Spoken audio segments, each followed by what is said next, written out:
We're good. Good evening, Commissioners, Director Palombi, staff, and members of the audience. We're going to go ahead and call this meeting to order. Can I get a roll call, please? Of course. Commissioner Lopez, Present. Commissioner Cuevas, Present.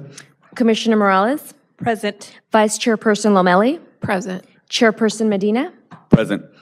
and we do have a quorum. Thank you so much. The next item is really the Pledge of Allegiance. Can you please stand? Ready?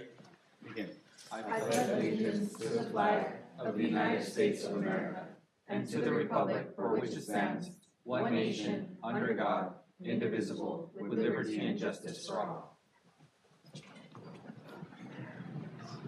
Thank you so much. The next item is any questions to the agenda? Good evening, Mr. Chair, members of the commission. There are no corrections to the agenda for tonight's meeting. Thank you so much. The next item is public comment. Can you help me with that statement? Yes, Mr. Chair, I will go ahead. At this time, the public may address the Planning Commission on any items listed on the agenda, including non-agenda items that are within the Planning Commission's subject matter jurisdiction. State law prohibits the Planning Commission from acting or entertaining extended discussion on a topic that is not listed on the agenda for tonight's meeting. Please show courtesy to others while providing public comments and direct all comments to the chairperson. Thank you. Thank you so much. The next item is staff communications. Mr. Chair, there are no staff communications tonight. Thank you. Thank you so much. The following item is the approval of the Planning Commission meeting minutes for October 7th, 2025. Can I entertain a motion to approve the minutes? I would like to make a motion to approve the Planning Commission meeting minutes from October 7th of 2025. I'll second. Thank you. Can we get a roll call, please? Of course. Commissioner Lopez, Present. Commissioner Cuevas, Aye. Commissioner Morales, Aye. Vice Chairperson Lomelli, Aye. Chairperson Medina, Aye. and motion passes. Thank you. The next item is the public hearing. Someone go ahead and open the public hearing. Mr. Chair, item 2 on tonight's agenda pertains to a proposed conditional use permit for the operation of an interim housing facility within an existing multifamily residential property at 2645 West Via Corona. Grace Hayashi will present the staff report on this item, and I believe the applicant is also present and would like to present on this item as well. Good evening, Chair, members of the Planning Commission, and the public. The item before you is a request for a conditional use permit for the proposed operation of an interim housing facility within an existing multifamily residential property located at 2645 West Via Corona, submitted by the applicant, Michelle Johnson, on behalf of the organization Chances for Change. Per Appendix A, Index of Primary Uses of the Montebello Municipal Code, family care services for 7 or more persons requires approval of a conditional use permit in all residential zones. The purpose of a conditional use permit is to ensure that certain uses are appropriately integrated into the community. These uses may only be suitable in specific locations or may require special design, construction, or operating conditions to ensure compatibility with the surrounding properties. Per the organization's website, Chances for Change Incorporation, it states that their company is a nonprofit organization that supports and empowers justice-involved individuals at risk youth to integrate into society. They provide support for the individuals facing the following: homelessness or unstable housing, re-entry challenges after incarceration, employment and financial hardships, mental health and substance use concerns, family reunification, and life skills development. On November 26, 2024, the applicant came into the city of Montebello and asked about the proposed use of an interim housing facility with 15 individuals. I provided the applicant with the CUP applications as well as the general business license handout for after Planning Commission decision and if and when the project was approved. The applicant misinterpreted the business license handout and called HDL, which is the third-party business license company for the City of Montebello business licenses, and proceeded with their process and then submitted a home occupation license when the CUP process was first required.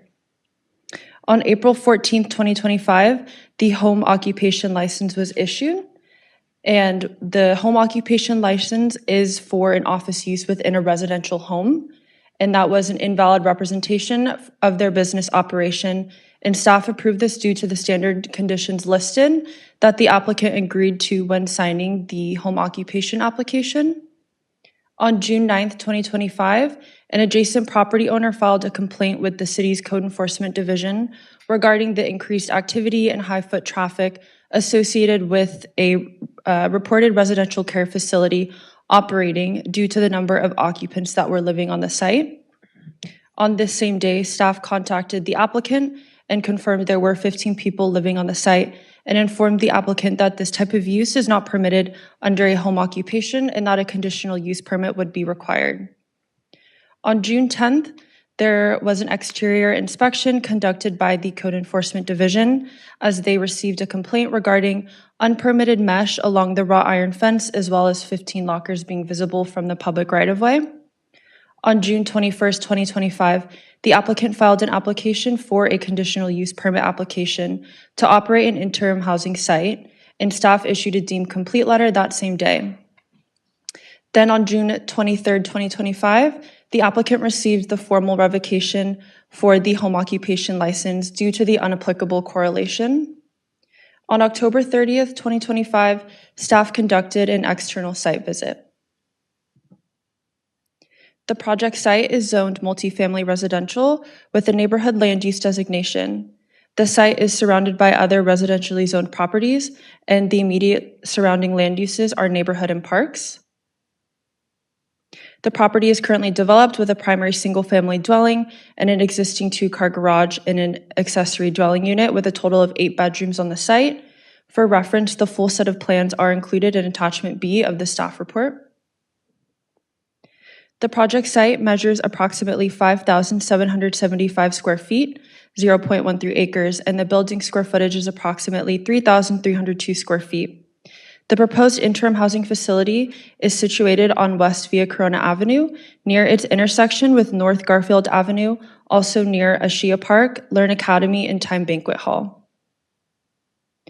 On October 30th, 2025, I went out to the site to see the surrounding area and measured the approximate distance from the subject site to both the Ashia Park playground as well as the parking lot for Learn Academy and a banquet hall. Originally, Google Maps measurements were used, but I wanted to get as approximate of a measurement as possible to provide here today. The adjacent Ashia Park playground area is located approximately 46 feet away from property line to property line. The subject property is located approximately 24 feet away from 482 North Garfield Avenue parking lot from property line to property line, which houses Time Banquet Hall and Learn Academy, an organization that provides educational and behavioral services for students grades K through 12. The close proximity of the proposed interim housing site to these sensitive uses was noted during the site visit, and therefore it is recommended that a different location is suitable for this type of operation of 15 residents. Although this specific location, due to staff's research, has been determined to not be suitable, the City of Montebello does recognize and support social programs and services such as transitional/interim housing through the MCAP program, the Montebello Community Assistance Program. This program works in partnerships with people experiencing homelessness to provide and address medical conditions, mental health, and substance abuse disorders. MCAP provides intensive care management services with linkages to housing needs. The City of Montebello also has Operation Stay Safe, which provides a 30-unit tiny home village to shelter 30 unhoused residents in the parking lot at the Montebello Commerce Metrolink station. While the city and staff are supportive of housing initiatives, staff must ensure that any proposed project is compatible with the surrounding area and does not adversely affect adjacent properties or the public interest, which is why this CUP request is before us today to do that research. The City of Montebello is also currently operating 2 residential care facilities that have 6 residents or less. The property has been subject to multiple code enforcement complaints and has generated 11 calls for service to the dispatcher, which is redirected to either the police department, fire department, or emergency medical services related to the following calls that consisted of 2 subject disturbances, 2 citizen arrests, 4 fire department requests, 1 911 check, and 1 burglar alarm within the past 6 months.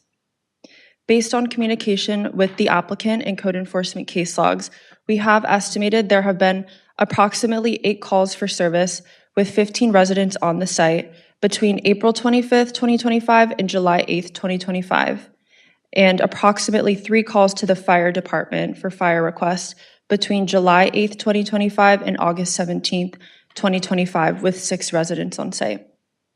These reoccurring calls have indicated that the site may not be suitable or adequately equipped to accommodate the proposed supportive housing use as it generates increased noise and activity to the site and the surrounding area.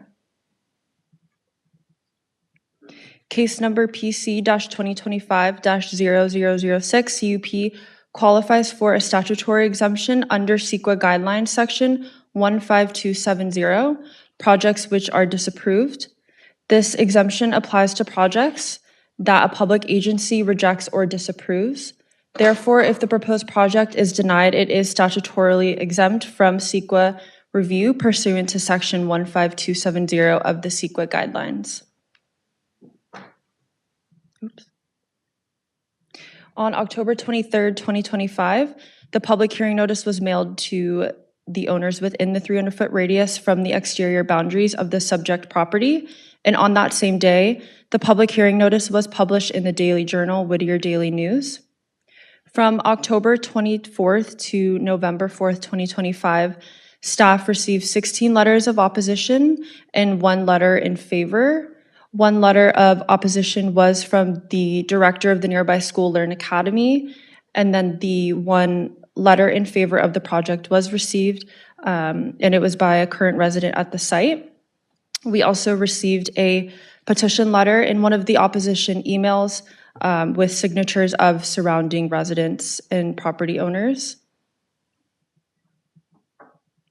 Staff recommends that the Planning Commission adopt resolution number 10-25, denying the conditional use permit request to allow the operation of an interim housing facility within an existing multifamily residential property located at 2645 West Via Corona, Montebello, California, based on staff's findings related to the site's close proximity to sensitive land uses, including but not limited to an existing public park and playground, as well as an academy for students, causing the proposed interim housing facility to be incompatible with those existing adjacent sensitive land uses and does not support the city's objectives for maintaining neighborhood quality of life, public safety, and the protection of community-serving recreational spaces, and is therefore inconsistent with the goals and policies of the Montebello General Plan, and to determine and find that the project is statutorily exempt from the CEQA guidelines pursuant to CEQA 15270, projects which are disapproved, if the project is denied. Thank you. That concludes my presentation, and I'm available for questions as well as the applicant who has a presentation. Thank you so much. Do we have any questions for staff, commissioners? I have a quick question. Is the interim housing facilities are not allowed by right in any residential area? If it's 7 or less, it would be approved. Or I'm sorry, 7 or more requires a conditional use permit. 6 or less, they can just operate as a typical residential home. Understood. Okay. Is there a zone that allows it by right? Any more than 6? No. It would be a CUP and residential zones only. And then obviously manufacturing, commercial, not allowed at all. Okay. Thank you. I have a question. Okay, thank you. I noticed that the zones surrounding the facility or the house are multi-residential, but a lot of the lots are not developed with multi-residential buildings. They're mostly 1 or 2 family dwellings. Is that correct? Correct. Okay, just trying to understand exactly where the location is, and I have a pretty good idea now. Thank you. Actually, just maybe a little bit more on that point also. The commercial that's across the alley, what uses are in, can you remind us what uses are in that commercial space? Yeah, they have a time banquet hall, and then they have Learn Academy, which is a school, like a behavioral school and educational school for kids K through 12.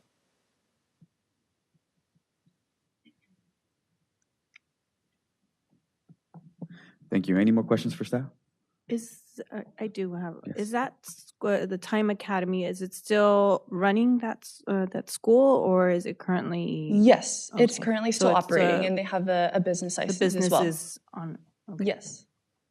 And right across, there's another commercial building, right? I think it's On Garfield, On correct? Garfield. Like a multi-tenant commercial complex, correct? So that zone is surrounded by commercial because there's a high school also Cantwell right across too. Yes, So it's commercial and residential. correct. Okay, thank you. Any more questions for staff? No? In that case, I suppose we can hear from the applicant. Do I have to open the public hearing, the public comment, or no? Yes. Anyone who's going to comment on this item can comment. Okay. Thank you. Oh, that goes first. Yeah. Thank you. Can we hear from the applicant, please? Please state your name for the record.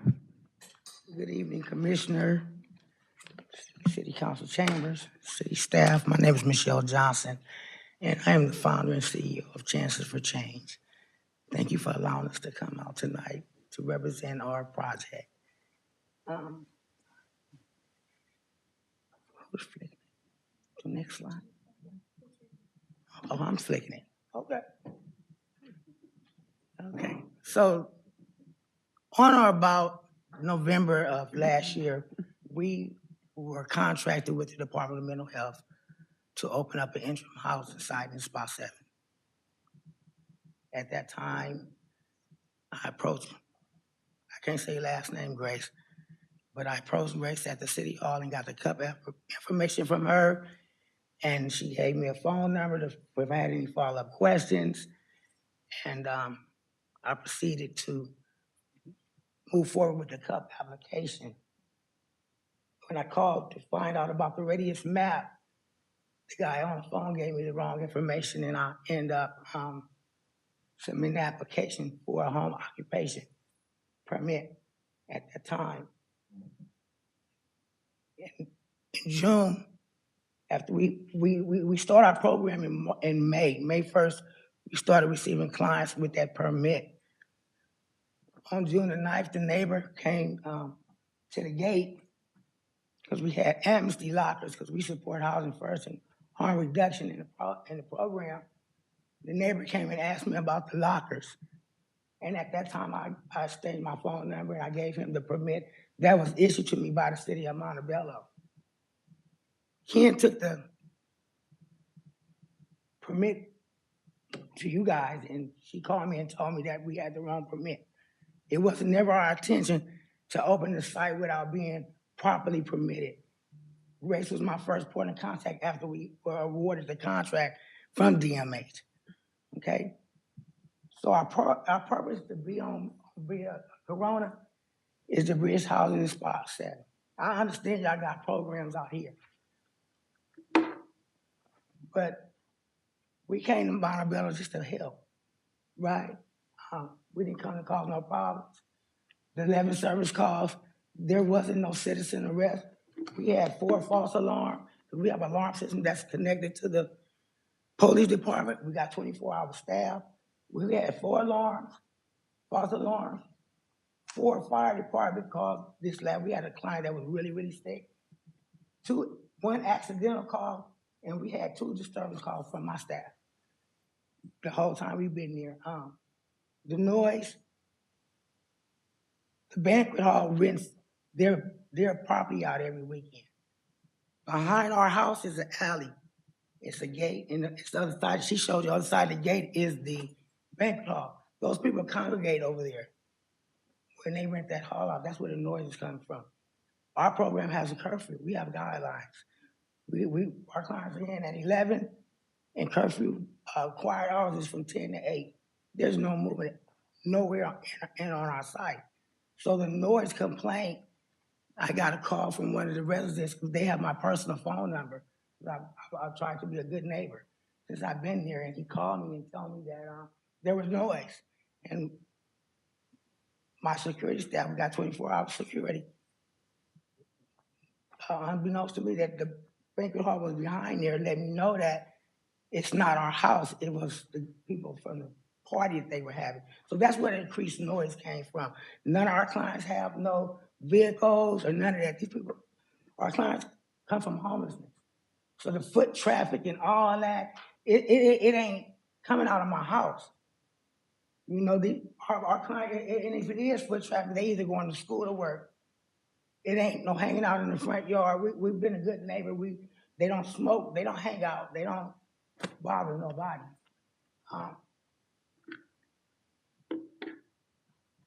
So at our site, there's no alcohol. Excuse me, can you please use the microphone? I can't see. Oh, sorry. I can't see. Could you just use that microphone? Yeah, I can take it. Jill, you want to help? Yeah. I can't see. I think you can take it off. Thank you. I apologize. I mean no harm. So at our site, there's no alcohol or substance. Due to the site's proximity to the park, registered sex offenders and violent offenders are not eligible for enrollment and are not referred to us by DMH. All our clients are referred to us by DMH.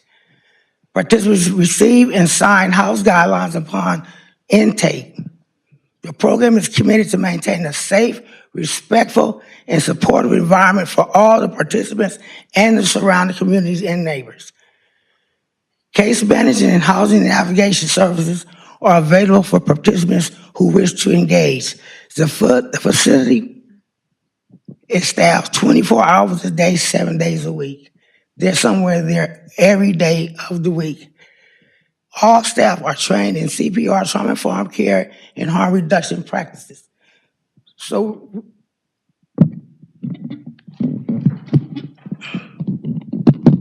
thank you.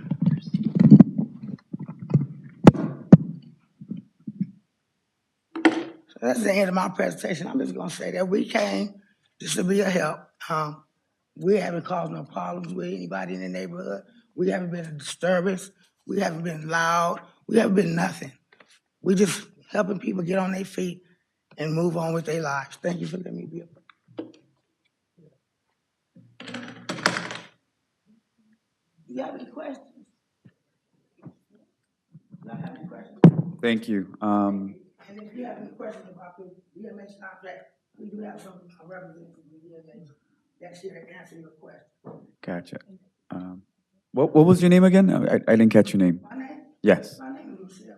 Lucille? Michelle. Michelle. Michelle. Oh, Michelle. Lucille. Michelle. Oh, sorry, Ms. Johnson. All right, Michelle. Do we have any questions for Michelle, commissioners? Yes, it looks like we have a couple questions. Go ahead. Thank you. Ms. Johnson? Yes. Hi, right here. How you doing? Good, good. Couple of questions. So you felt like you were misinformed about the procedural requirements, and I feel like I'm talking really loud. The procedural requirements in terms of processing the proper licenses and permits? Yes, I was. Grace gave me a phone number when I got the package from her. And she told me that if I had any questions to call the number that she had written down on the paper. I asked questions about the radius map because I'm new to this. When I called the number, the guy, Eric, that answered the phone, he asked me what I was trying to do, and I explained we're trying to get the right permit to open up our instant housing site. He proceeded to tell me I didn't need that. And he walked me through the whole thing on the phone. I paid for the permit, and that was it. So you got you were issued and you paid and were issued a home occupation permit? Yes. And I have a copy of it, and it says on there and it would be descriptive, and I was very descriptive that it was an interim housing site. I never would have got a permit for a home office when the intended use was for 15 beds. I would have never, and then I didn't read the fine print either. Okay, because it could have been a misunderstanding of what that means, is what I'm. No, it was a misrepresentation on behalf of City of Montebello, the person that answered the phone, per Grace. Because when I gave Ken the permit, the neighbor, and she called me, I said, "This is what you told me to do, Grace." And she said, "Oh, that's a third party. They gave you the wrong information." So you were never asked about the number of patients, the number of beds, the number of I have the email. clients? I have the email where they told me to give a full description of what I was trying to do, and I sent it to them. DMH contract, 15 beds. I've never strayed away from that at all. That's what we came here for. Spot 7 for interim housing, Okay. 15 beds. Thank you. No, I'm not, sorry, I have more questions. Thank you for that response. Sorry, I don't mean to hog up the mic, but hopefully, just want to clarify some points. That's fine.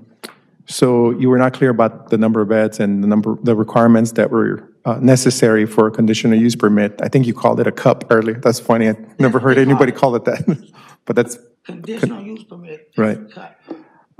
So never was brought up that would may be necessary, because normally a home occupation is for someone that just works at home, like an architect, like an attorney that doesn't She even. told me that at first. That She does. gave me the application. Okay. But the number that she gave me to follow up wasn't the correct number. When I came around the second time, when all this stuff happened, she gave me her personal number. So that's how I've been able to move forward correctly, and we're here. Okay, no, I'm just saying that typically a home occupation is for someone that works at home. But I can see how the misunderstanding could have occurred. And you mentioned that you have security staff and staff that works there. Normally, that's not allowed in a house with a home occupation also. But, again, could have been a misunderstanding. Can you clarify how many people you have working in the facility? Because at that point, it's not, is it still considered a care facility when there's people employed there? Because a house that allows patients not to exceed 6 individuals, it's usually managed by the person that lives there, right? Is that correct? They're not patients. They just, they just experience homelessness. Because at that point, you can have patients, you can have people that are transitioning, you can have various, They transition. Okay, but you can have patients, you can have clients, you can have individuals that you. We call them program participants. Okay, program participants, fine. I'm just trying to make a point about, how a home occupation, not a home occupation, a home that doesn't require special conditional use permits to be operated and can still be considered a home if you have clients, I forgot what you call them, program participants, sorry, 6 or less, you don't need a special kind of permit from the city. I think it's allowed by right through state programs. Just want to get that, okay, so I'm getting the yes from city staff. Thank you. Yeah. Okay. And I believe we do have 2 existing locations where there are 6 beds or less that are, operated through state law. So that is correct, yes. And for those facilities, do you issue the same type of permits, a home occupation permit? You don't issue anything, right? No, it would be a business license. A business license? Yes. Okay. Yes. Similar to what you require if someone is renting or a type of, program or, business, I guess you can call it. Okay. That is correct. Okay. So, sorry, more questions. I really think it was very neighborly of you to provide some of the residents your phone number for questions and concerns that they have and had about the various type of situations that kind of unfolded. And it could be unfair for you to be blamed, or the facility for the house to be blamed for some of the noise coming from the back. I understand that and, want to be sensitive to that. But do you live in this house or you? No, so the individuals that are housed there, you do have security, I think you said, but the security probably doesn't live there, and the case managers or people that assist also probably don't live there either. So for my case manager, house navigator, they come from 9 to 5. I run security with patrol. Patrol, security and guard. Oh, We have a security company. that monitors, and kind of checks up on the home. Okay. One work from 6 in the morning to 6 at night, then the other one come in from 6 at night to 6 in the morning. On top of that, I have cameras and I have a alarm system. Okay, just wanted to kind of, Hooked up to the police with a call. okay. It's being recorded, so sorry. All right. Okay, just wanted to get clarity. Okay. I'm sure some of my fellow commissioners have other questions, so I won't keep you longer if, in case they have more questions for you. Thank you. Thank you. Do we have any questions, more questions for the applicant? Well, yes, I do. Going off what Commissioner Cuevas just said, would the participants be living on site, or are these participants, what program are they coming from, or how is this program, just to know the activity on site? So the household has 8 bedrooms. It's 2 participants to a room. I have 8 bedrooms. I contracted with the Department of Mental Health for a 15-bed interim housing. So they are referred to us through the Department of Mental Health. So a They are total referred to of, us, and then the mental health worker brings them to us. so a total of how many participants would be living in this household? 15. 15. The house is huge. It has an ADU that Okay. we're not even using it now because we don't have the permit, but the space it holds 18. 15, I'm sorry. And these 15, they'll transition out, and then new participants will come in? Yes, right now we've been open since May. We just matched 4 people for housing. It's not that they're sitting there and lollygagging. We have activities, we have a housing navigator, we have a case manager, we got a mental health worker. We're helping people start their life over and move on. Even though they can stay with me for 18 to 24 months, we're getting them in and out, getting them matched for housing. We just got 4 matched for housing at Hacienda Heights, and we only been open since May. So we're not just housing people and just disrupting the neighborhood. I got 6 clients, 4 been matched for housing, 4 already got jobs. 1 goes to school. So they're not sitting in the park messing around or at the banquet hall or jumping the gate to go. They're not doing none of those things that's portrayed in the report, that's suggested in the report. We get it about the security, but the back of the house and between the banquet hall, the gate is this high. Their gate is this high, and my gate is too. And the reason why we put the tarp around the gate is because they were congregating in the alley. And you can stick your hand in the gate. So I got to be mindful of my residents. So we put the tarp to block the alleyway out. That's why the tarp was up. Thank you for the clarity. More questions? I want this. Thank you. Any more?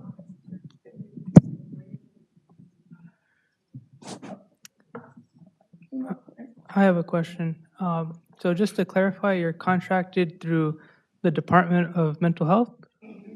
Just to clarify, you're contracted through the Department of Mental Health? Yes, sir. I submitted the whole application with my application. Okay. Yes, sir. So I have a question for you, Director.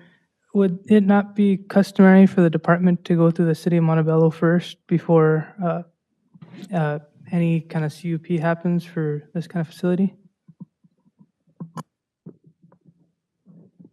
As far as customer, it would be helpful. I think it would alleviate a lot of the confusion that is taking place, but I don't think it's standard practice, and maybe I could have somebody from the county address that, how they deal with other jurisdictions. But to answer your question, Mr. Commissioner, we did not receive an inquiry from the County of Mental Health regarding this specific location. Thank you, Director. That's all my question. Thank you. I guess my question would be, I am fully in support in rehabilitation programs. I just wanted to state, I am fully in support of your vision and what you're trying to do. I fully support rehabilitation programs, and, I believe that everybody deserves a second chance. My only question, given you guys are, I see you guys are being denied here, but based on the recommendation, before you guys entered this location, did you guys, I'm just trying to figure out how it is that you guys got into this. This is a multi residential home, right? So, okay, correct. So, because I am familiar with the area, I was just wondering how it is that you guys occupied this unit prior to obtaining the CUP. So as you guys know, I have my nonprofit is based in Los Angeles. Okay. And I do work for Justice Involved in South Los Angeles. Okay. When the RFP came up for DMH, they asked us to find a spot 1, 2, 7, 8, and 9. I have a real estate realtor. Okay. Because I have 3 other housing facilities in Los Angeles that house Justice Involved. That's what she got that information off my website. But for this particular project, Sam, that's my realtor name. I told him what spot we wanted to go to, and he came out here and found me the house on my own. I have my own realtor. Okay. So he found it, and we worked with the landlord. The landlord was in support of the project and gave us his blessing. Okay. Okay, thank you. I have one more question. Thank you. Ms. Johnson, you indicated that you have 3 other similar type businesses in LA? Yes, sir. Okay. In LA, do you have the same type of setup where you have 15 patients or more than 6 patients? I have 10 men, and I have 10 women, and I have 5 older people, older residents, spirits. Because it's pretty throughout the state, it's a very common type of setup that requires a conditional use permit in LA for sure. The same setup. So having that type of experience, it is, difficult, for us to explain to the residents that you did not know that such a setup here in Montebello or in any other city would trigger a conditional use permit. So in South Central Los Angeles never asked me for a cut. Never. And Well, that's where our homes are in South Central. So when I got here in November, my first stop was to place. She gave me the information. We would have been had to cut. because But I got detoured. I understand what you're saying. Because if code enforcement finds out that you're doing that in those houses, you're going to be in trouble. You're going to be triggered a conditional use permit. And that requires a full hearing with the nearby, same here, and pretty much same in every city. Department of Corrections, sir. I'm not going to jeopardize that. All my ducks is in a row. Like I said, when I came to Montebello in November, when I got contacted with DMH, So, I came to you guys first. I went to see y'all first. sorry, because you're saying, no, you don't have that conditional use It's permit? not, they're not asking me for one. Okay, I'm just saying that you are required one. Just because you don't have one, doesn't mean you're not required. So I don't need your address, but I said, okay. but, I'm okay. gonna get into it, but Okay. I'm pretty sure when I went to City Hall to get my business license and to start this transitional housing, I checked all the boxes, sir. Okay. So don't be surprised if somebody complains that you're gonna be facing the same situation in LA. But, just heads up. Thank you. Any more questions? Maybe. I just want to, there's been some discussion about how there was some confusion in the application process, and I want to give staff perhaps an opportunity to maybe say a few words on how this came about. Do we have staff here? Yes. Yeah, I can provide that information. So back in November of 2024, we did provide, like Michelle was saying, we provided her with the CUP application as well as the supporting documents, which did include the radius map with, that information to contact the radius map individuals to assist with that, as well as the HDL business license company handout, which is typical when we do give out the entitlement applications. So they have all of the documents going through the entire process, and then upon the administrative plan check process, which would then require the business license application. So we provided all of that information, and then the applicant did call the HDL business license phone number, due to the fact it does say City of Montebello business license, but it is a third-party company, so they aren't directly at the city, and they don't understand and don't necessarily have the knowledge of the entitlement process and how that process would work with the city.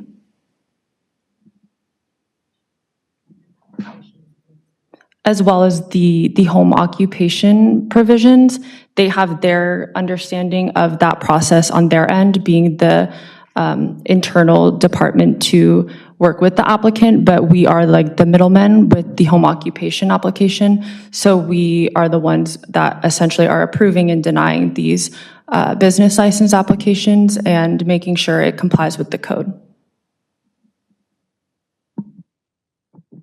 And if I may, Mr. Chair, so, and this, I think, directed to Grace, can you explain a little bit about the information that was initially provided, which led to the home occupation permit? So within the received business license under the home occupation application, it does have and come with a letter. And so this letter we received, it does have a list of conditions that explicitly state that there cannot be any individuals coming to the site. It is mainly used as an office use, kind of just for people to work from home and to do very small business operation within their home. And then the applicant is required to sign and get it notarized with the county. So for any home occupation application, we do make sure that the applicant signs and agrees to that. And then we go ahead and proceed with the home occupation due to their agreement with that. And just to clarify, we do have that signed document from the applicant? Yes. Yep. Okay. Which the conditions would state that they can't have clients coming to the property. It's home occupation. Okay. Correct. So can I say something in my defense on that? The guy Eric emailed me that form, and I hurried up and sent it back. I didn't read it because after I had talked to him, I was thoroughly convinced that that's what I needed per his instruction. So I did sign it, and I did get it notarized. But I never read the small print where it said that I can't have nobody on site, because that defeated my whole purpose. That was defeating. Why would I pay for that permit, do all that, knowing that I'm going to house 15 people? So the error on the part I played in that is I didn't read the fine print. I signed it, and I did get it notarized. I have one more question. Thank you. Ms. Johnson, first of all, I appreciate your honesty in acknowledging that, you didn't thoroughly review that. But my last question, I know I keep saying that, do you or your organization or your business own the house, or are you renting it? Montebello? Yes, this house that we're... It's on the market to be sold, and I've been offered to buy it, but I can't make a decision until after tonight. Okay, so at the moment, you don't have ownership or... They locked us in a 3-year, the same amount of the contract, 3-year contract with the inmates. My lease is for 3 years. I also submitted that. Got it. Thank you for clarifying that. Thanks. I just want a little bit more clarification on that point itself. So you are renting the home, Yeah, okay, and the home is owned by a corporation? it's owned by DK Well Incorporated. Oh, it's a corporation. LLC, sorry. Gotcha.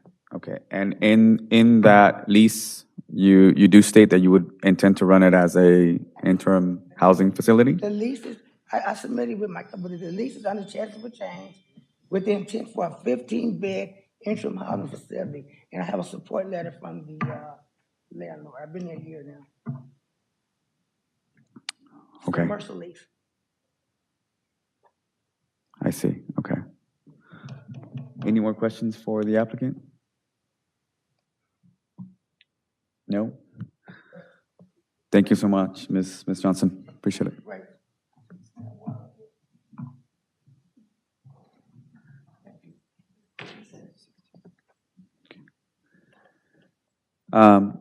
We do have speaker cards on this item, so I'm going to go ahead and open the public comment.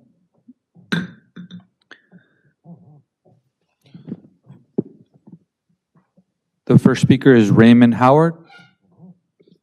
Please state your name and address for the record. You will have 3 minutes.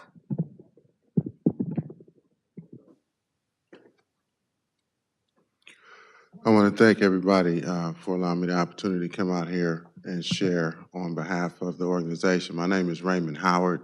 My address is 4148 Garth Way, Baldwin Hills, California, 9008. Anything else? Go ahead and speak now. Yes. Okay. Stefan. So I am the employment specialist for Chances for Change. I am the one that is responsible for going to the PAC meetings, which is where we interact with the, this is where we interact with the clients on my behalf. And what I do is I help them with getting employment after their housing is stabilized, and help them to address the areas of concern that they communicate with us within the area of employment. So that's my job. It's very rewarding, very fulfilling, and what that does for me is gives me a sense of accomplishment and a sense of purpose to be able to assist people to have another go at life. So whatever their situation is, justice impacted, mental health, whatever the case may be, if they're employment ready and they're ready to look for work and to become a productive member of society, I'm here on behalf of Chances for Change to help them in that direction, to give it 100%. Anything else? Does that conclude your public comment? I'm sorry. Does that conclude your public comment? I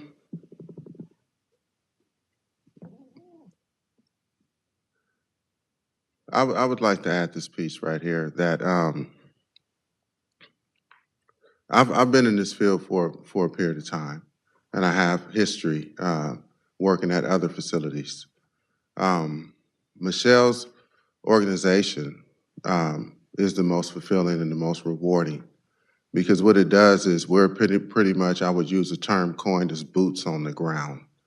We're up close and personal with the clients, as far as whatever it takes for them to be successful. Michelle has a motto, 2 words we don't use: no and can't. So we really move forward to help them in their endeavors to be successful as far as education is concerned, as far as employment is concerned, and any other areas that we can address. That would conclude my comments. Any questions? That's it. Thank you, sir. Thank you. The next speaker would be Bianca Harris. Please state your name and address for the record. Thank you. Bianca Harris, 134 East 61st Street, Los Angeles, California. Hi. So I'm the support specialist at the Montebello home, and one of my roles there is to have implicit interaction with the clients. A lot has been said this evening already, as far as zoning, official business and all of that, but I just really want to touch on the fact that these are individuals who are really debilitated by the homelessness. And not only the homelessness in California, right? But it's the mental health. And as someone who interacts with these clients and the staff and myself, I'm a certified peer support specialist with CalMesa, which is a California mental health support organization, and dealing with that and having to be face to face with some of the clients and seeing the struggles. And when some of the issues came about these calls to law enforcement and things of that nature, I'm not really going to touch on the official zoning and all that, because I feel like we need to put faces and more meaning to these individuals who are challenged with this, right? We all live in this state. We see people on the side of the freeways, right? Not everyone, as she mentioned, comes there just as impacted. Some are just dealing with difficult issues.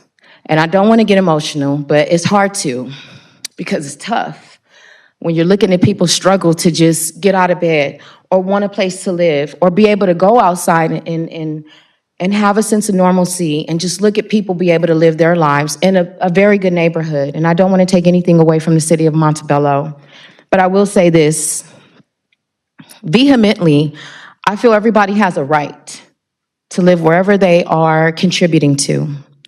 And a lot of these clients that come there, they don't know how to contribute. And some of them come and they want to know how. And we provide, everybody here is an extreme tool in providing that. I apologize on behalf of anybody feeling offended by the events that have taken place at that residence, but know that it was never intentional.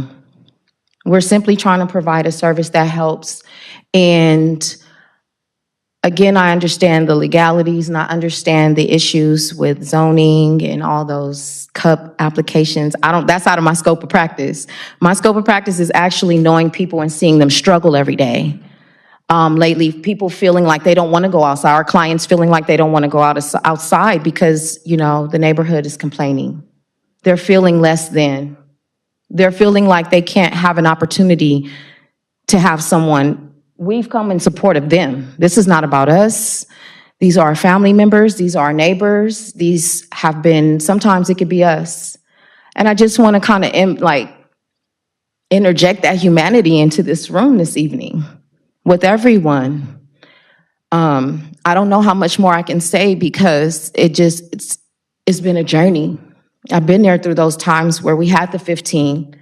We had men, women, we had, people really actually trying to reunify with their children that got matched and housed and reunified with their children. We've had people who have not worked in years consider it because they have a safe space in a good community, in a nice community. Thank you, Ms. Harris. Can you wrap up your thought? Yes. Okay. So I'm going to wrap up. I just wanted to, speak on behalf of those clients who can't be here to say that they need a place. And it just happened to have been Montebello, but thank you for your time. Thank you. Our next public speaker is Sabas Laiba. Please state your name and address for the record. Thank you. Hello, good afternoon. My name is Sabas Laiba. My address is 151 East 94th Street, Los Angeles, California. And I'm here to support Ms. Michelle. I'm the security guard for the Montebello site. I was able to work the morning shift and night shift. So I was there mostly through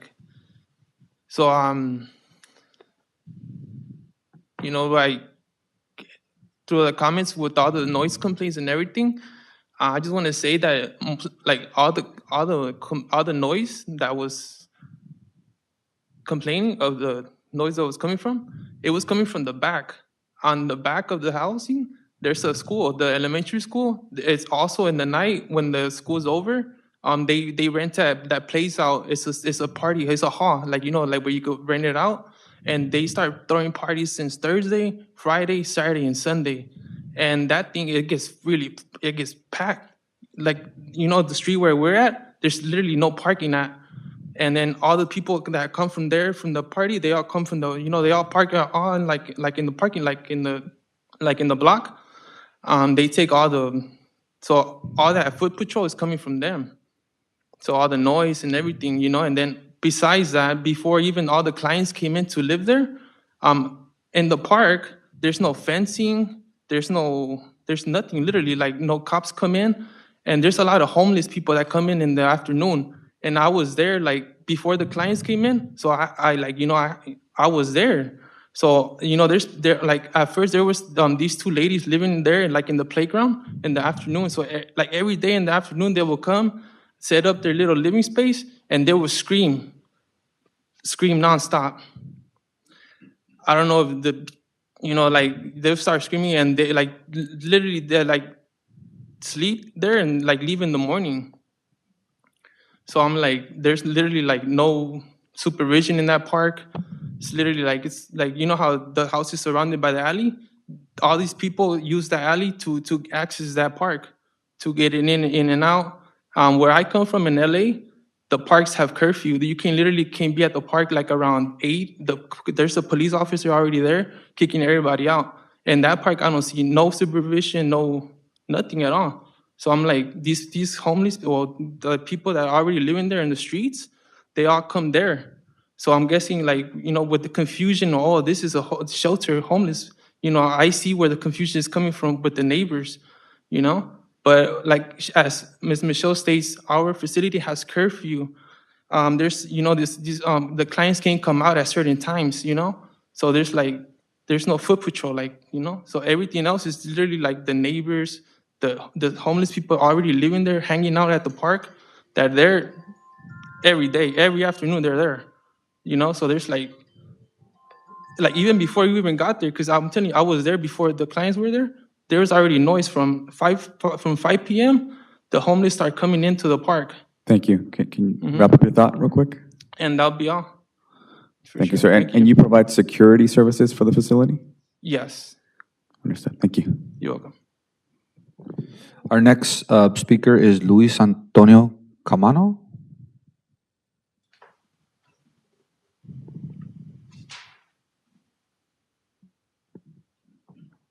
Please state your name and address for the record. Thank you.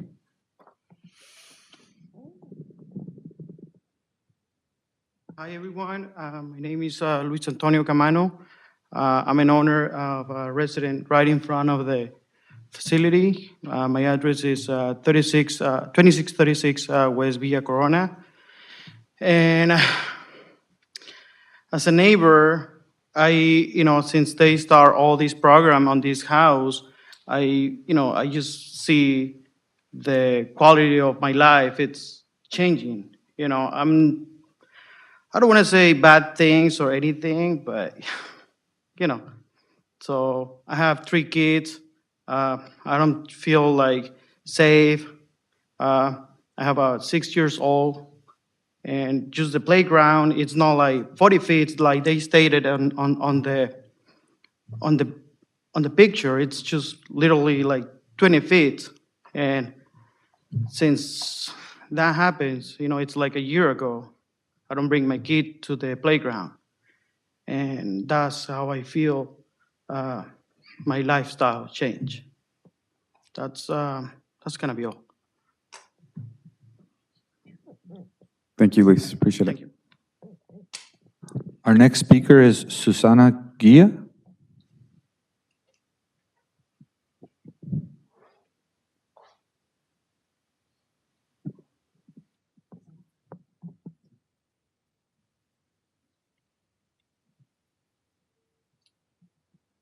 Please state your name and address for the record. Thank you. Hola, muy buenas noches. Mi nombre es Susana Ceja y yo vivo en el 2636 West Villa Corona. Lo que quiero decir esta noche es que la verdad no me siento nada segura. Acaba de hablar mi esposo. ¿Me permite un segundo? Claro. Do we need a translator, Director Palombi? I think Viviana, can you?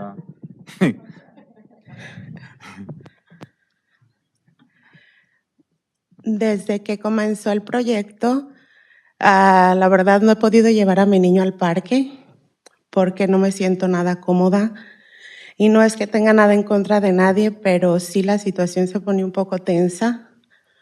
Y para evitar mejor problemas o cosas que puedan pasar, preferimos evitarlo y creo que eso nos limita como comunidad, porque ya no estamos en contacto con nuestros vecinos porque todos estamos encerrados y eso no es saludable. Esto es lo que tengo que decir. Gracias. Muchas gracias.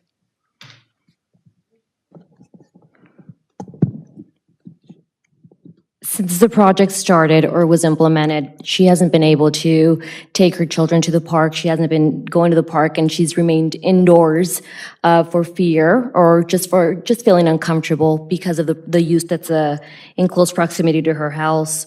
And she's saying at this point, residents or neighbors are no longer communicating with each other because everyone's remaining indoors, and it's not healthy for healthy or a quality of life that they would like. And that's really the bulk of what she was presenting. Thank you. Our next speakers, it looks like there may be two on the speaker card, so either one or it's Miguel or Berta Gutierrez.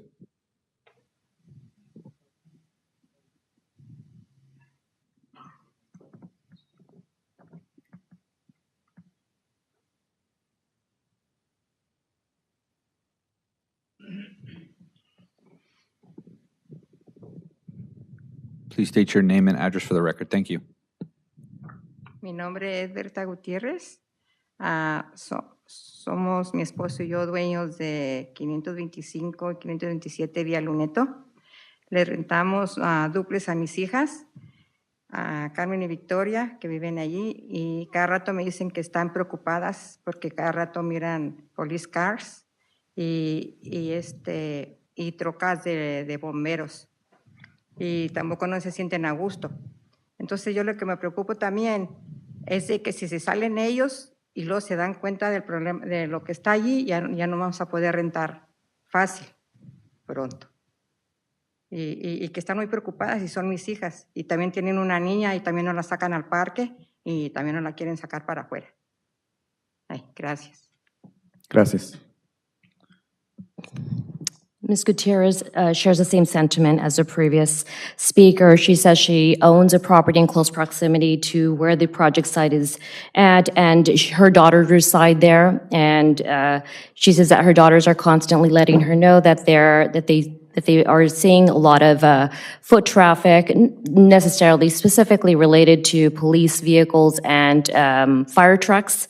And they have younger daughters there as well, and that they're not wanting to take them to the park either for fear, just for feeling uncomfortable taking them to the park.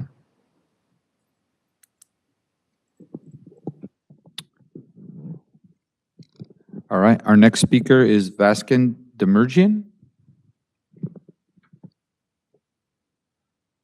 Please state your name and address for the record. Thank you. Vasken Demirjan, 2641 Via Corona. Good evening, Chair and Commissioners. My name is Vasken Demirjan. I am a 50-year resident and owner in this neighborhood. First, I want to say that all of us understand the importance of providing more housing. We have compassionate neighbors, caring neighbors. The question is just, does this project fit into the neighborhood character from a character and safety standpoint? Really, that's the context. So I'm going to speak to 4 points that are consistent with what Ms. Hayashi stated. I'm going to talk about the CEQA exemption, at least from my perspective, the CEQA exemption, the R3 zoning and how this fits into that, the neighborhood designation in terms of how it relates to the general plan, and the lack of or the uncertainty with respect to the management plan associated with the property. I'm going to be brief. I know I only have a few minutes, but the first, with respect to CEQA, I believe that it's exemption if there's negligible or no expansion of use. So this proposal, this change is a substantial change of use relative to what it really is, which is a single-family residence with just a recent addition of an ADU. So there's a big change with respect to how the property is being used. Second, R3 zoning. We have a multifamily neighborhood. About half the block maybe has more than one residence on it, but we have long-term residents who raise families, and this proposal is more like an institutional project as opposed to something that fits into our neighborhood.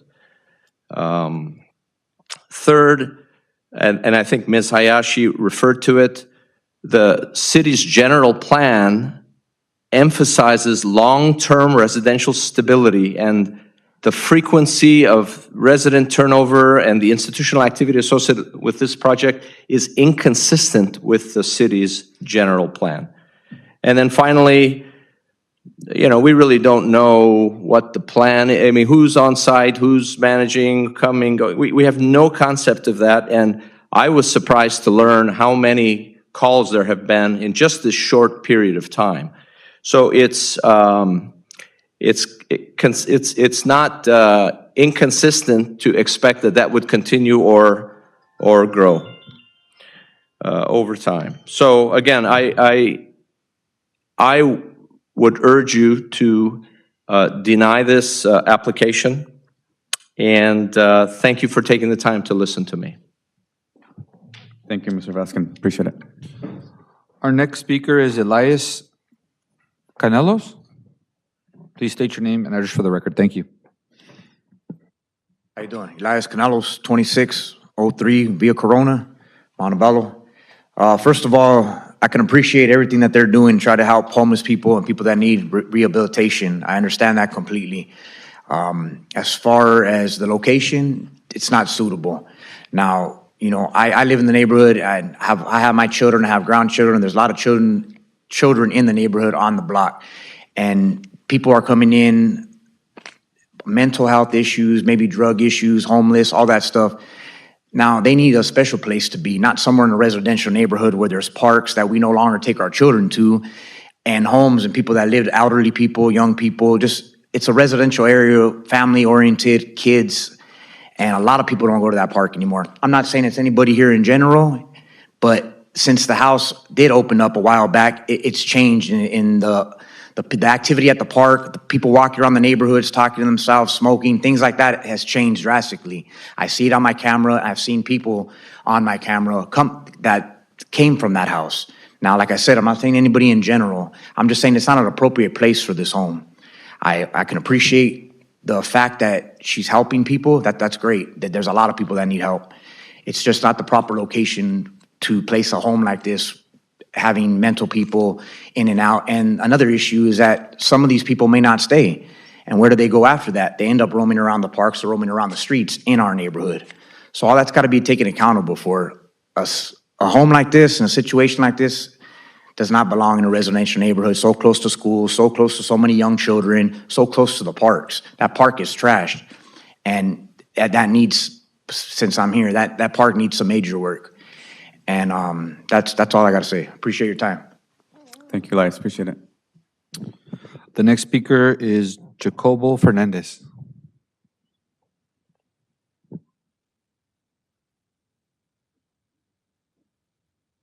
Or Jacob, I'm sorry. Please state your name and address for the record. Good evening. My name is Jacob Fernandez. My address is 2641 West Via Corona.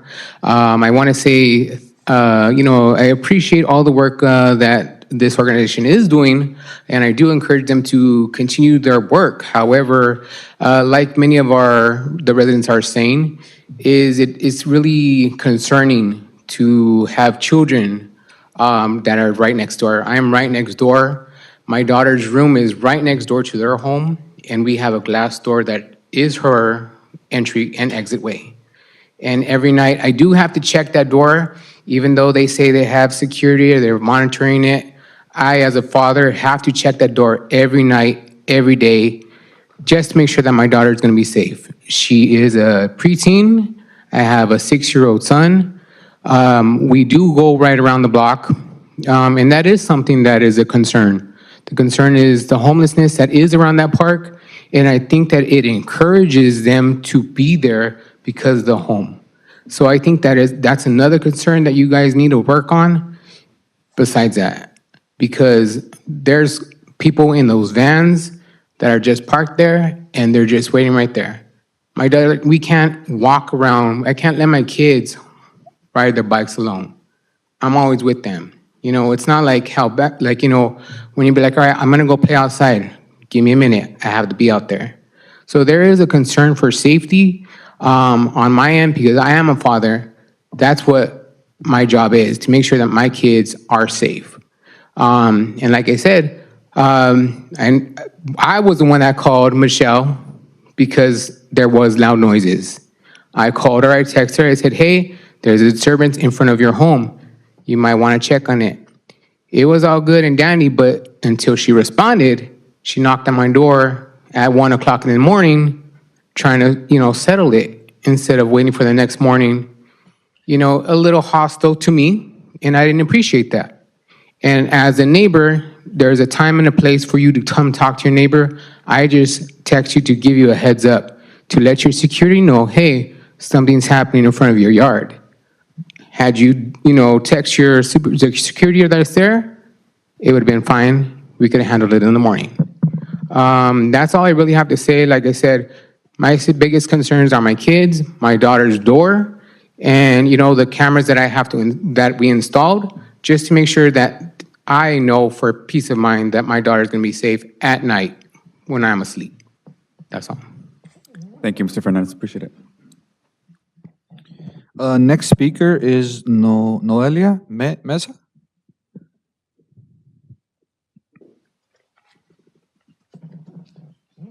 Please state your name and address for the record. Thank you. Sí.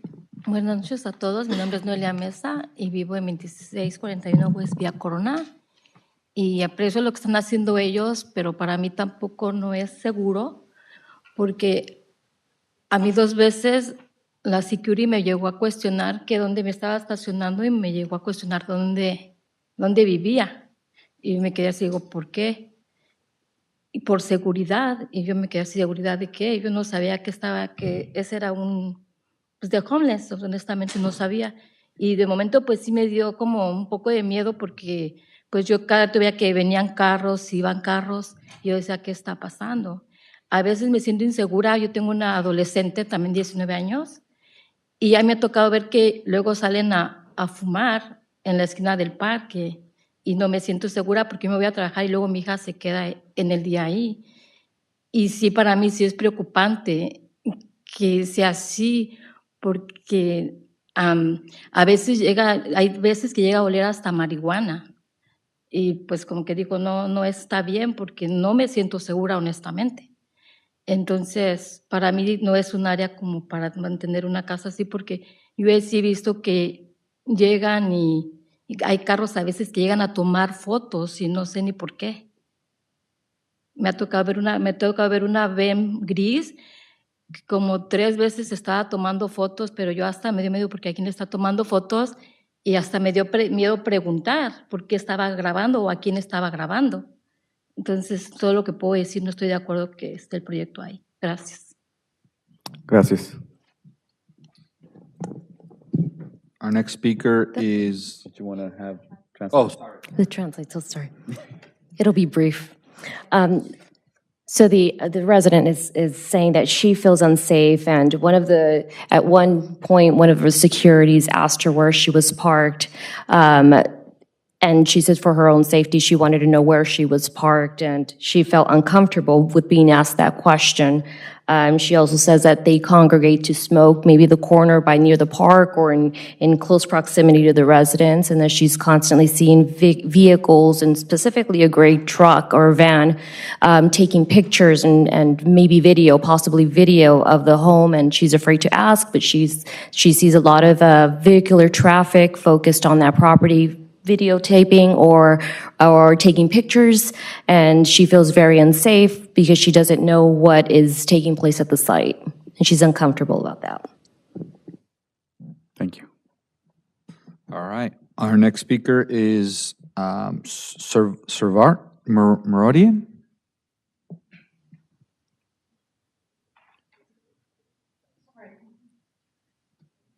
Please say your name and address for the record. Thank you.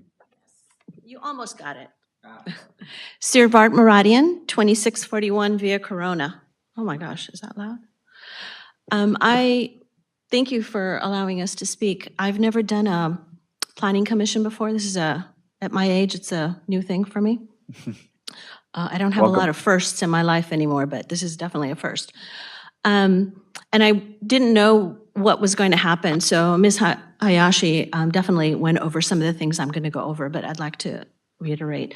So I'm also here to speak on my concerns about the CUP approval. My concerns revolve around a few things: that there is a significant increase in the number of occupants being allowed regarding the zoning, that there is a lack of transparency and severity of the justice involved individuals, the nature of the support services, which is to be received on the premises, the overall size and structure and the design of the property is not conducive to accommodate 15 individuals, its location next to the park, and of course the school and the alley, and of course the most important is the school nearby. I'm very familiar with the area because I grew up at 2641 Via Corona. That is my childhood home. And we watched the property get renovated and a second floor ADU be added. While visiting a few months ago, we noticed that there was a tarp placed around the fencing, and there were the 15 lockers that faced our property, and which prompted us to inquire as to what was happening. And that's how we learned as to what was happening. And we learned that there was a business license that was issued, called for home office work. And now I understand there was a misunderstanding of what that was, but obviously that was not what was taking place there.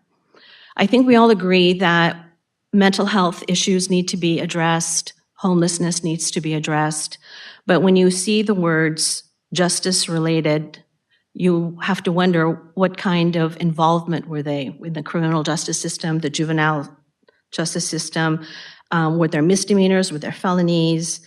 It's really difficult to have your mind not go to the absolute worst things. The second, of course, the issue of the support services too.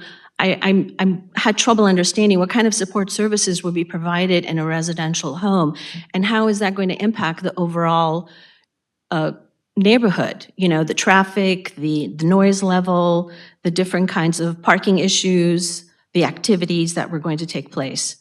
And as mentioned before, obviously the property is not a dormitory or a lockdown facility. It was not designed to accommodate 15 occupants, plus a security guard, plus management, plus caseworkers in very tight quarters.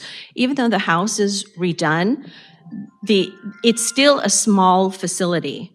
And the most important thing is the ADU faces the alley. So people come and go in the alley, even though there's cameras and lights and things, it's not really, it's difficult. I'm going to finish in just this one second. Last point, please. I think lastly, the most important thing is the school. There's a school right there, right behind on the other side. And then, of course, down the line, it was mentioned before, Cantwell and Sacred Heart is just down the street as well. So I hope you would take all of these into consideration. Thank you so much for your time. Thank you so much. Our next speaker is Monica Almeida. Please state your name and address for the record. Thank you. Yes, my name is Monica Almeida. I represent the residents at 2646 Via Corona. Good evening, Commissioner. My mother owns a duplex rental property across the street from 2645. I represent her and manage the property, which has been in our family for 3 generations. We currently have 2 trusted and responsible tenants, 2 close-knit families with young children who have lived there peacefully for many years. The proposed plan to introduce temporary housing for up to 15 justice-involved individuals in such close proximity raises serious concerns. This quiet family-oriented neighborhood has long been a safe and stable environment, and I am deeply concerned that this proposal could significantly disrupt that balance. I respectfully urge you to carefully consider the potential impact on the well-being of our current residents, especially the children. With the park and playground directly adjacent to the proposed site, I am concerned that our tenants and other families will feel compelled to live in a constant state of alert, monitoring the coming and goings of unfamiliar individuals across the street. One of our tenants already keeps close watch on the park and has contacted the Montebello Police Department when suspicious people hang out there. He says that situation has kind of calmed down now, but we are committed to maintaining the safety and stability of the neighborhood. And I understand, I really do, the urgent need for housing for homeless individuals, and I believe Chances for Change provides valuable resources. But this location is not appropriate for introducing such a large number of people into a quiet residential area. I have some serious questions, and I think Michelle has addressed a lot of those. House rules governing behavior. Is there a 24/7 on-site manager? Is this a sober facility? What are the rules for use of alcohol or drugs on or near the property? And parking on the block is already limited, and the expected increase in traffic will make an already difficult situation even worse. I researched the property and the nonprofit organization. It was a little confusing because I discovered Chances for Change is already listed as a Montebello location on the LA County Department of Mental Health website. There are also 2 job postings for the Montebello site on ZipRecruiter. So why were we, the longtime residents of this neighborhood who are most impacted, only informed 1 week before this Planning Commission hearing? Our priority is the safety, peace, and well-being of our tenants and our community. Thank you, and I appreciate the opportunity to share our concerns. Thank you so much, Ms. Romero. We have a few more speaker cards, Mr. Chair. LaConda Horn. Here she go.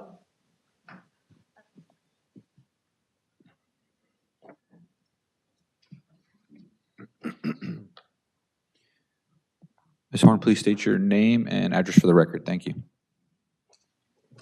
LaConda Horn, 43814 8th Street East, Lancaster, California, 93535. I am here as the site administrator for Chances for Change to just share a little bit with the Planning Committee and the public and the neighbors about our program at 2645 Via Corona. It's a great residential area, as the neighbors have experienced and said. We feel that offering an interim housing site in this area allows the residents normalization to be a part of a residential neighborhood where they are in a neighborhood, a park, and a school, and having all these things near them allows them some normalization as part of their life and in their changes. We do offer support services, and those services consist of on-site case management and a clinician that helps us with our crisis situations when any of the individuals are experiencing crisis outside of emergencies where we may need to call a first responder to assist. We also have a part-time vocational nurse, licensed vocational nurse to assist with any medical needs. And I wanted to address the issue about residents being exited from the program. They're not just exited to the community, they are exited to either another DMH facility or to a friend or family member who can pick them up during that time. If there's no one that is available, we do offer and support them in a Uber or a Lyft. And so they're not just left to roam out in the community. Thank you for this opportunity, and I just wanted to share some of the services that we offer at Chances for Change. Thank you, Ms. Horn. Our next speaker is Erica Battaglia. Please state your name and address for the record. Thank you. Good evening. My name is Erica Battaglia.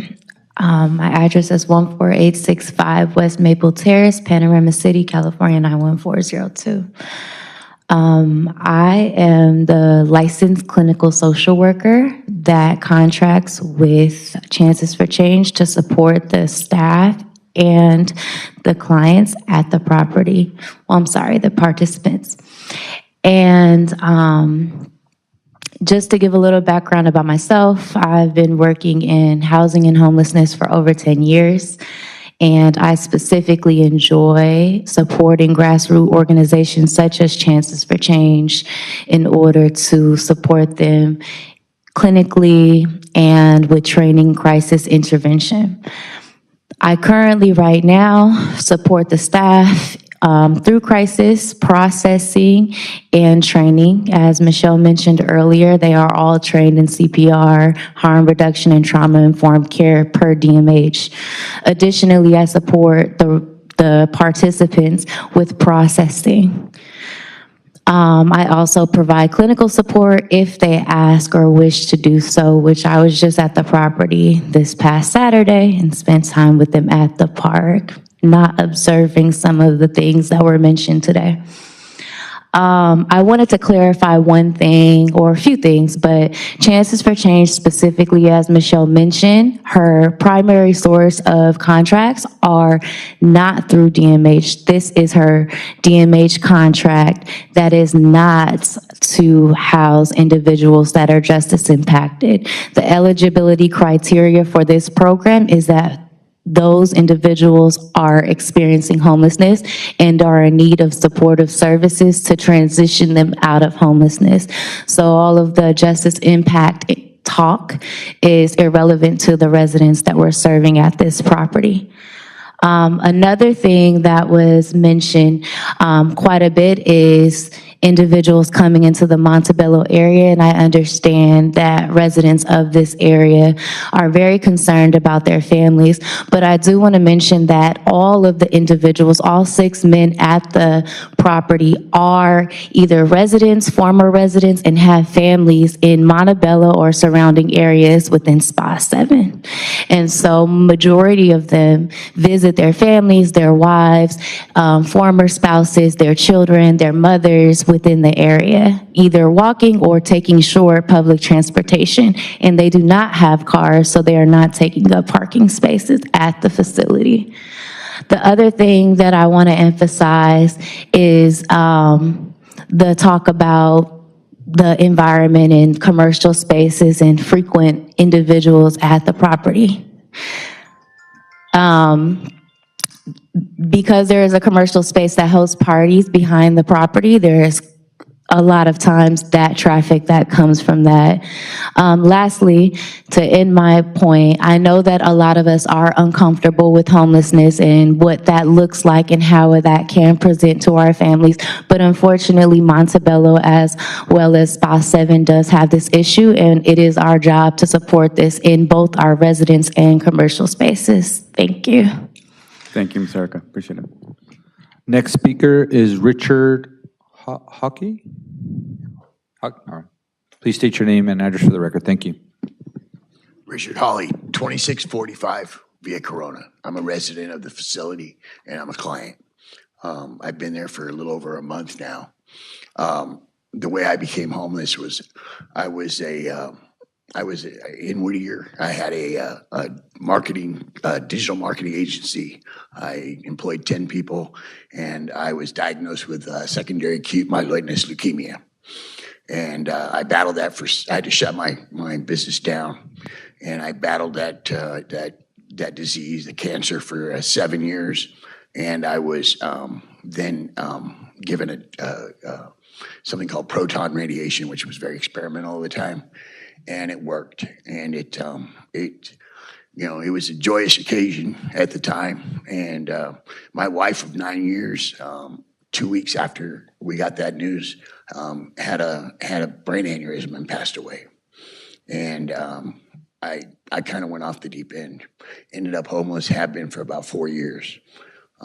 I've been to different facilities. I've been in different programs off and on, but I've never been one like this. I came there expecting more of the same.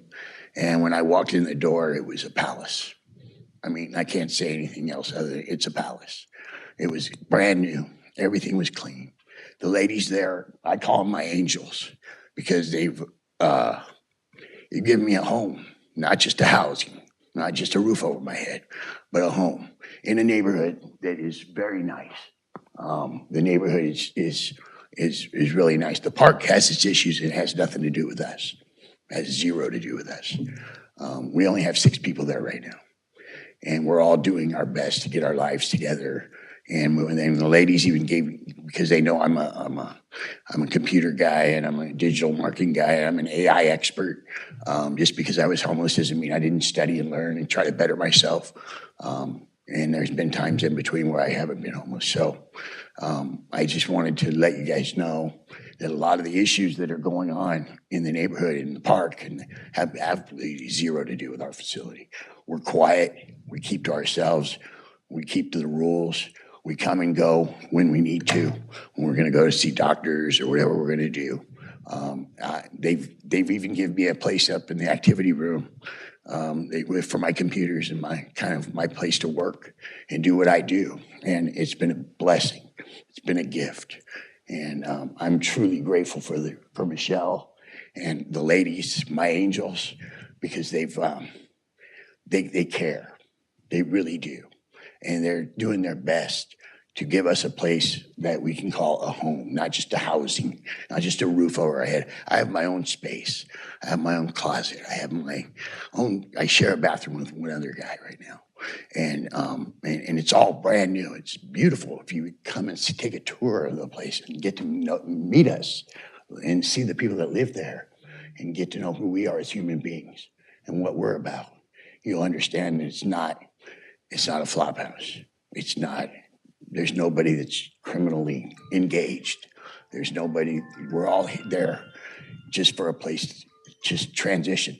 And the services we're offered, housing, navigators, employment, everything we need is there. Transportation to and from doctor's appointments or to social services or whatever we need it's all given to us there. And it's an amazing program. And the neighbors should actually be proud to have this place in their neighborhood. Thank you, Mr. Holly. Any questions? We have 2 more speaker cards. Next speaker would be Jason. No questions, thank you. Artola?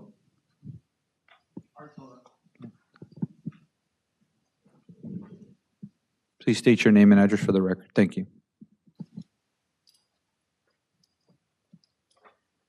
My name is Jason Artola. I'm at 2641 Via Corona. And I'm here just to reiterate the same concerns as the residents. We're just concerned about safety. There's a lot of schools in the area. There's a school bus stop right in front of the property. And as far as the noise, there's a hall that hosts events, but it's usually on the weekends. And a lot of the noise that we've been hearing is during the week. And we also had to install security cameras out of concern of that. Also concerned about the emergency vehicles. A lot of, cops, ambulance and so on would show up to the property regularly. And so we're just really concerned about safety. So that's all I want to say. Thank you. Thank you so much, Mr. Altoa. Our next speaker is Matthew Santa Rosa. Please state your name and address for the record. Thank you. Hello, my name is Matthew Santa Rosa. Address is 2605 West Via Corona, Montebello, California. First off, I just want to thank you guys for allowing me to speak here. I grew up here. I went to school here. I'm a husband, I'm a father, and I give back to the community by coaching youth sports. I'm all about the community. I understand exactly what they're doing. I see the vision. I worked with LA CADA Homeless Outreach for 2 years. I was an EMT and I was firsthand with those clients. You know, it's all about empathy. So I understand what it is that they're trying to do. However, I have been in so many shelters, so many interim housing, and I've seen that some people just don't want the help. Some people would just take advantage of it. Some people will see an opportunity and run with it and see, hey, this is a nice area, and if I break the rules, what? I could leave. Who's gonna stop me? Nobody. That person leaves, they're in a bad mood. You don't know what that person's gonna do because they broke the rules. And a lot of these clients, they have mental health issues. You know, they're on psych medications. They've been on holds. You know, that's a huge concern for me as a father. I have two little ones. I have a 5-year-old and I have a 3-year-old son.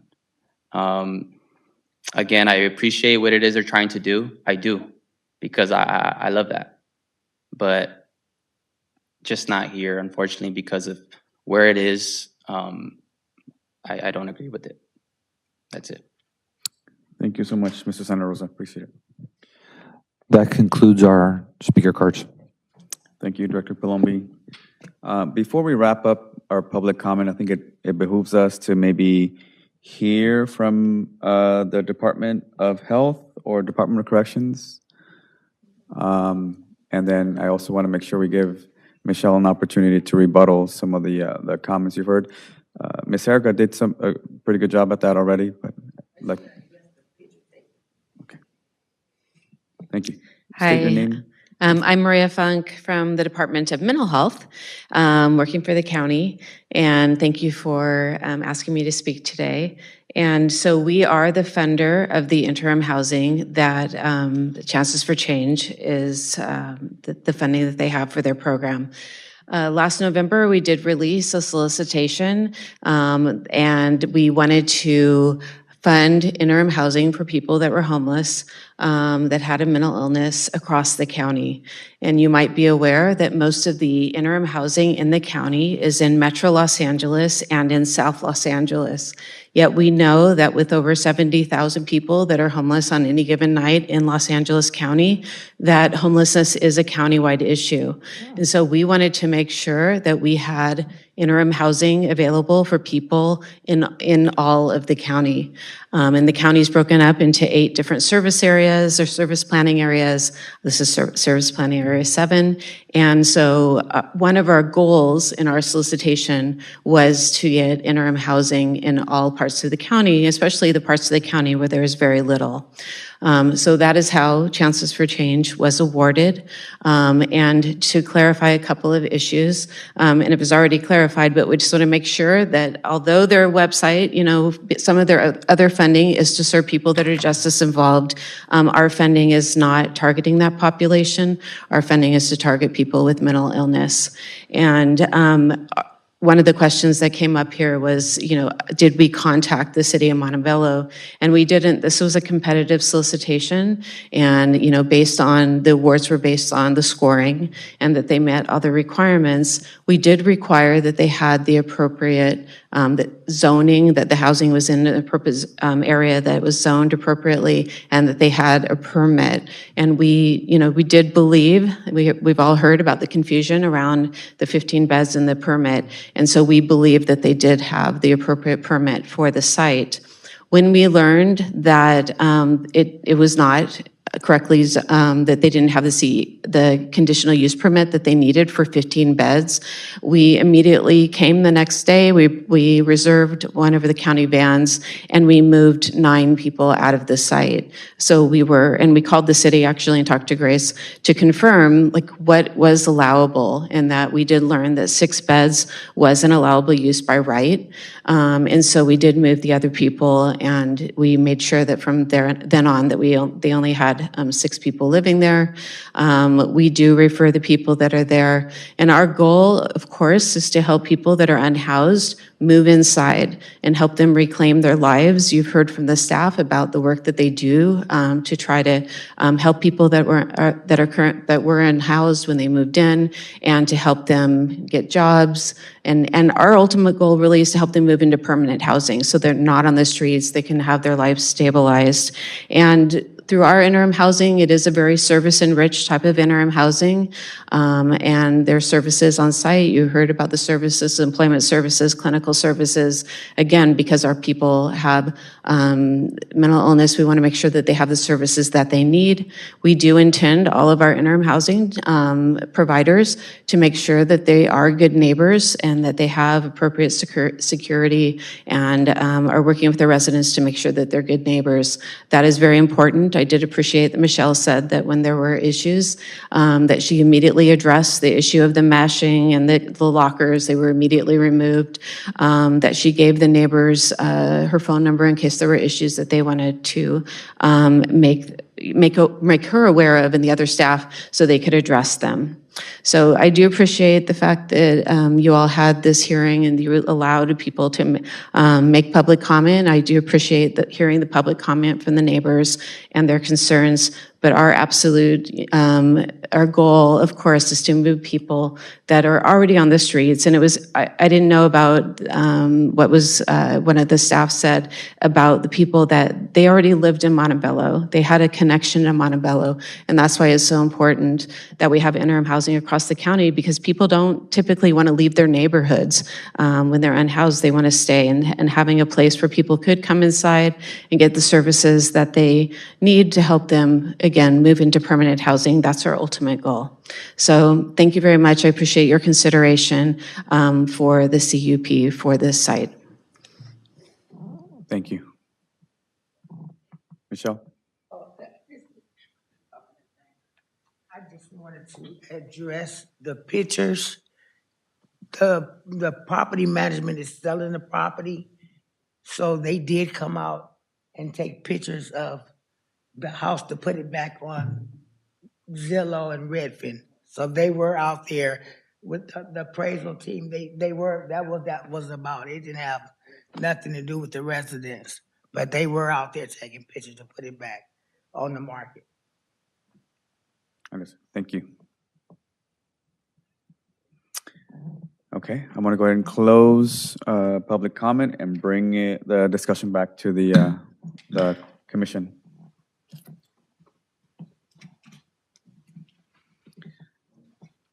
Actually, before I do that, I do want to state for the record that we do have, and I think staff already did this, we do have 16 emails in opposition to this project and one in favor of the project.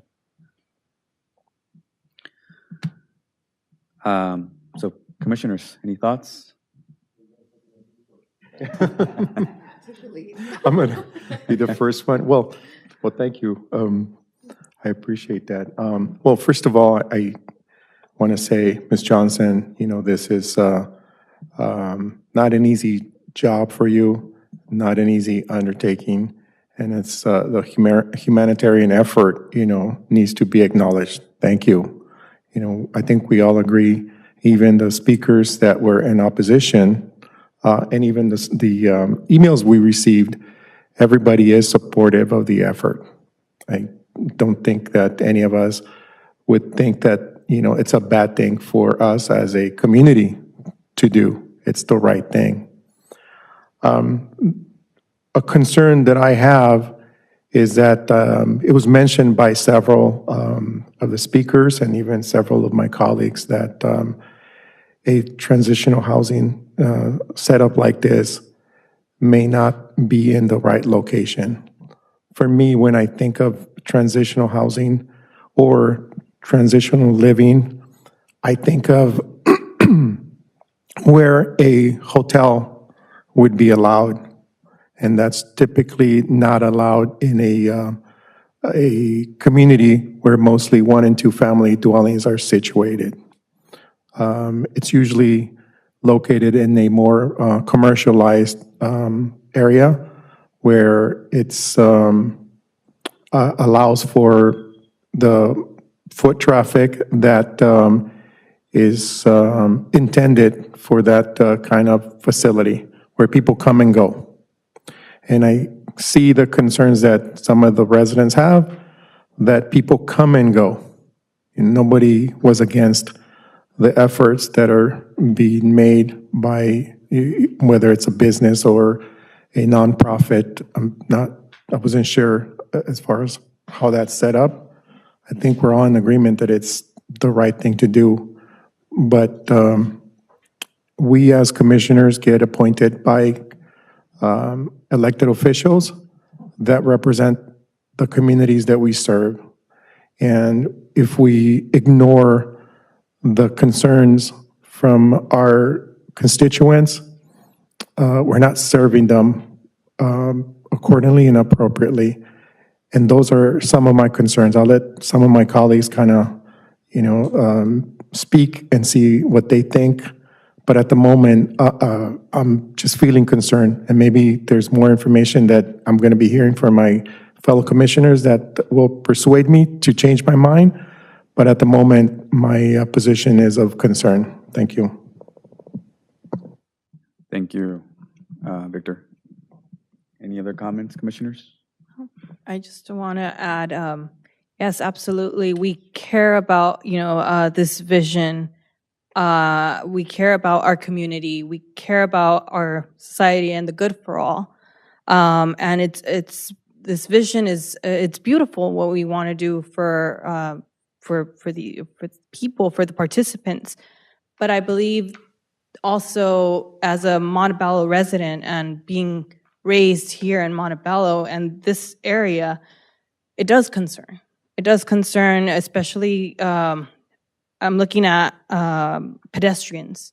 I'm thinking about high school students who are walking down these main streets, transportation as well. So it does leave me thinking, what are the feelings of the residents around there? I believe that this zone or this type of project should be maybe in a different area of the city of Montebello. Of course, we're open to it. We want the good for our community. So maybe this could be a consideration for another area and not this this zone. Because I do think about, if I'm there, and hearing the residents, my children, right, or those who are, in I heard about a 19-year-old, being home alone and stuff. We need to take into consideration these concerns. So maybe this is a type of project for another zone in our city. Thank you, Commissioner Morales. Any other comments? No. I have a comment. Just to state the same thing. Everything you guys are doing is, very admirable, and I believe, very just. Unfortunately, it does come down to the area in which it's in. I think a lot of the unfortunates come from misunderstandings and miscommunications. That's not on anyone's fault. Had this been somewhere else where it had been allowed, I think those miscommunications and misinterpretations would have been handled better and might lead to a possible CUP permit.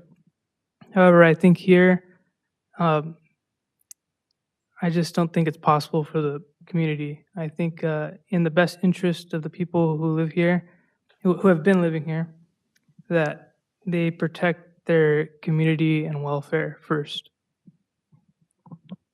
Thank you, Commissioner. Appreciate it. Comments? Final thoughts? No? Yeah, I'll just go ahead and speak just because there were so many people here tonight, both in support and in opposition of this CUP. I just wanted to say that I think we can all agree that there was some miscommunication and some lack thereof knowledge as to, first and foremost, the lease that you got into. Maybe your realtor, homeowner could have had a little bit better knowledge or communication when it comes to, given that you did have intention and you did have your project, your organization clearly states what you were looking for. And prior to you entering this lease, I think your realtor could have done a bit of a better job when it comes to, the rules and regulations with the city of Montebello. Because I do understand that there is funding that goes into these projects. I understand that there's time and there is, a lot of things that were put into what you guys are doing. And so I completely understand your guys' point of view. I see the vision as well, and I fully support what you guys are trying to do. But I do see, and I do think that there was a lack thereof, better knowledge as to where this organization was going to be, situated. So as I do hear the residents as well, I understand because I am a Montebello resident and I have been here for a lifelong time. I actually worked across the street at Center 21 for about 3 years. I would take my lunch breaks sometimes at this park. And I do understand that there's been a homeless issue prior to you guys even occupying this home. So I completely understand that as well. Transients, they don't respect. They just go. They're looking for somewhere to stay. So I also understand that they don't have anywhere to go. So sometimes they're just traveling through. But I do want to say that I understand both points of view, and I think it was just. It's just all I wanted to share. Thank you. Thank you so much, Commissioner Lomeli. I do have some final thoughts, and not to drive this issue, not to beat a dead horse, but in echoing the sentiments of arguably everybody in this room, I also empathize with the services you're providing in Chances for Change, 100%. And I think that we as a community hold some responsibility to that as well. Like we as a community have a responsibility to help reintegrate people that are in need or that are less than fortunate or that are in need. I'm just going to say that. So I also agree that we have a responsibility. However, I also recognize that one of the biggest benefits of that I've felt in living in Montebello is the ability to build a community.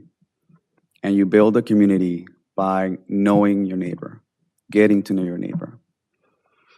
And I think that it's very challenging for our community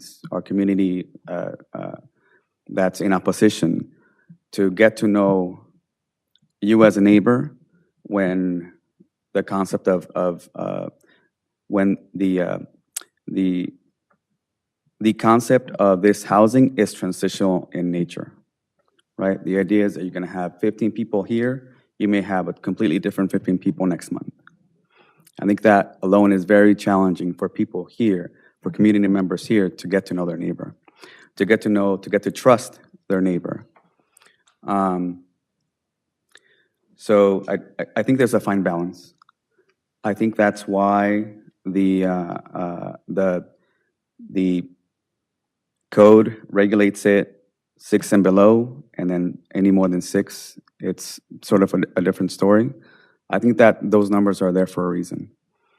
And I think we need to, as a committee here, respect those.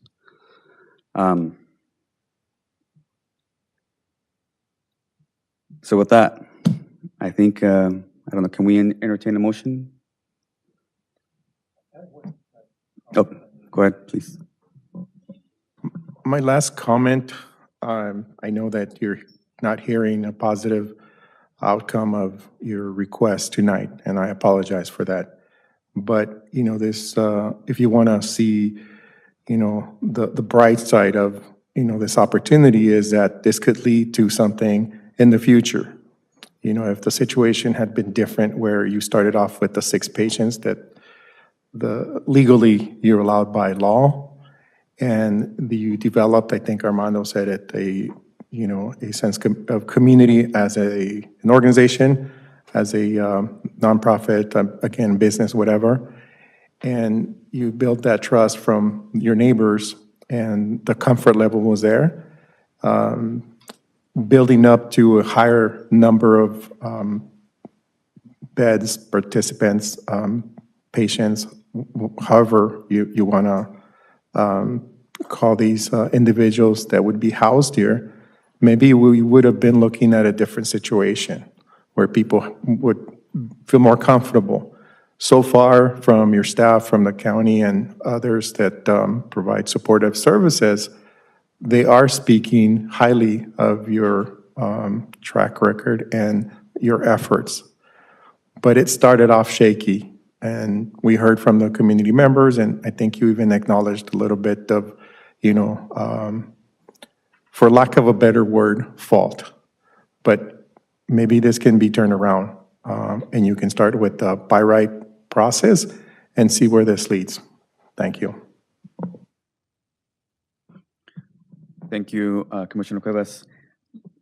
Again, one final thought. I don't think this is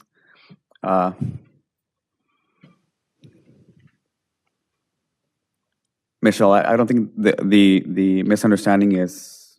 I'm not finding the right word for it, but it's not necessarily your fault alone. I think that the Department of Health really stands to change their policies and the way they review these type of permits to make sure that other applicants that are responding to the RFP don't run into the same situation. I hope this is a good lesson for the department to have a better system that vets these type of permits so that we don't necessarily run into situations.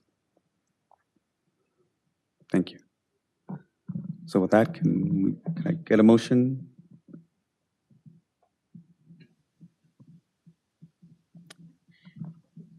Let's see.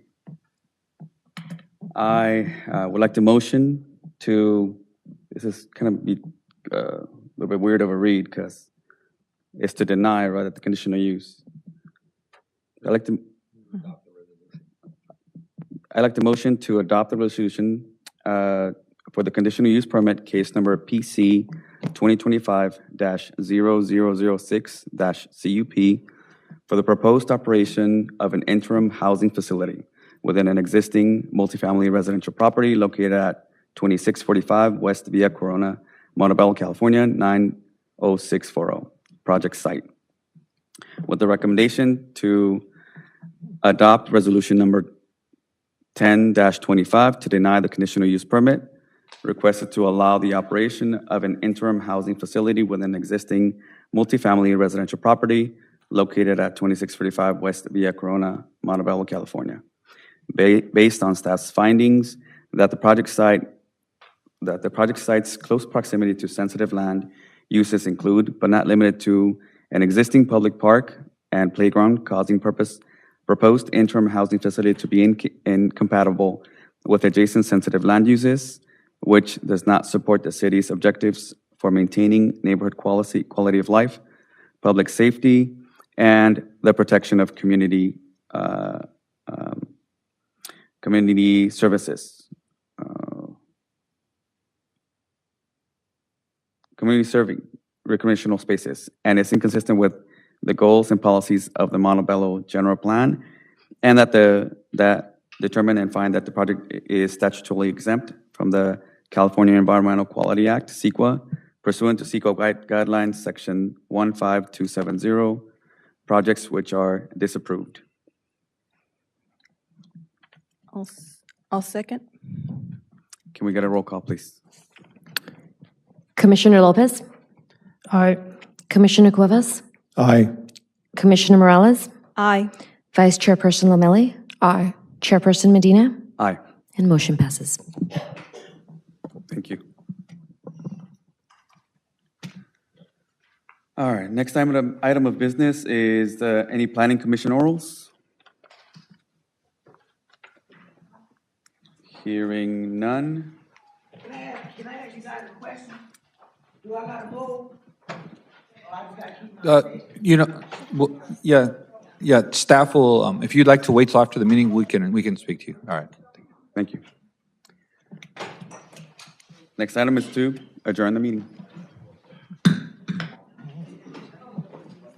Did I skip a line when I was reading this? Dang it.